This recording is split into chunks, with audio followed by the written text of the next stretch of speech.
All right, let's get serious here for a minute. Are you sending out resumes and not getting responses? Are you frustrated? Are you trying to figure out how to make yourself stand out amongst the crowd? Well, that's what we're going to talk about today, and I'm going to help you figure out how to get your resume past the recruiter and into the hiring manager's hands. What's up, guys? It's Ryan with Educated to Employed. Today, we're going to talk about how to get your resume noticed and how to get it past the recruiter and into the hiring manager's hands. First, you have to understand what a recruiter's job is, what the realities are, and what they have to deal with, so you understand what they need so that they can pass your resume on. So the first thing you have to understand is that it's a very high demand job that they have. It's constant. It never stops. And every single requisition that they have, and in the instance of a high volume recruiter, it could be 50 or 60, sometimes even 70 at a time. Every single one of those requisitions is a problem for that recruiter. And that problem has a very unhappy customer and a hiring manager. And in most cases, at least in my experience, those hiring managers don't understand how or why it takes so long to find good qualified talent, because they believe that everybody wants to work for their company. So whether that may be true for you or not, you need to understand how to solve a problem for the recruiter. So that's the first thing that we want to talk about. So tip number one is quickly solve a need for the recruiter. So they post the requisition. We talked about job descriptions in the last video. So if you didn't watch that one, go ahead and I'll link that above. They post a list of requirements out there and they need you to check off those boxes. And they need you to be able to do that quickly, because most recruiters, myself included, admit that it takes us about 3.5 seconds, 7 seconds or less in most instances, to screen a resume and decide whether or not it gets a second look or not. That's all you have. So 3.5 seconds to make a good first impression. So you want to make sure that your resume is telling a recruiter exactly what they want to see in the first 1/3 of a page. I call it my real estate rule. It's all about location, location, location. The second thing kind of goes hand in hand with that, and that you don't want to waste their time. If you're not qualified for a position, you've just created a time waste for them, because they had to review your resume, and probably not just you, probably hundreds of others in the event of an employer market where there's more candidates than there are positions. So you want to make sure that you get right to the point. And that also includes cover letters and summary statements. Far too often, people's summary statements and cover letters just drag on, or they have a story that isn't important to the recruiter.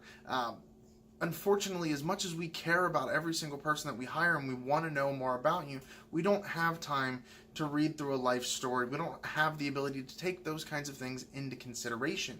So we need to know exactly why you're a good fit for the position and why we need to bring you in to hire you. The third thing is you want to make that decision easy for them. So how do you do that? You make the decision easy by using their terms, not yours. So if there are terms in the job description, most recruiters aren't technical experts. They don't understand what it is that you do every day. So if you're an IT professional, they don't know the difference between a scripting language and a programming language. They don't understand the difference between programming and architecture. They're never going to know that.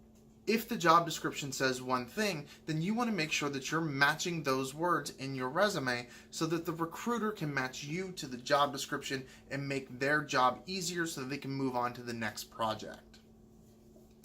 So the last thing that you need to make sure of when you are applying for jobs is that you don't become the guy or girl that everybody knows. And when I say this, what I mean is every recruiter I've ever met has a candidate that they know by name. This person has applied for every job that they've ever had posted.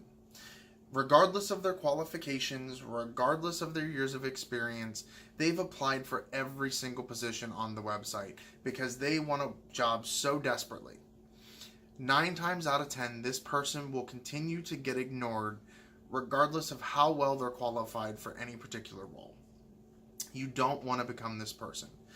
So target your efforts, make sure that you're applying for the things that you truly want, and make sure that your applications are on target. Now, granted, right now we are in a candidate market. If you're going to apply for a stretch position, something that you may not necessarily qualify for, this is probably the best time in recent history to do that, because there are less candidates than there are opportunities. So people are more apt to take a long shot than to simply turn down every candidate who comes through the door. So, in short, you need to make sure that you quickly solve a need.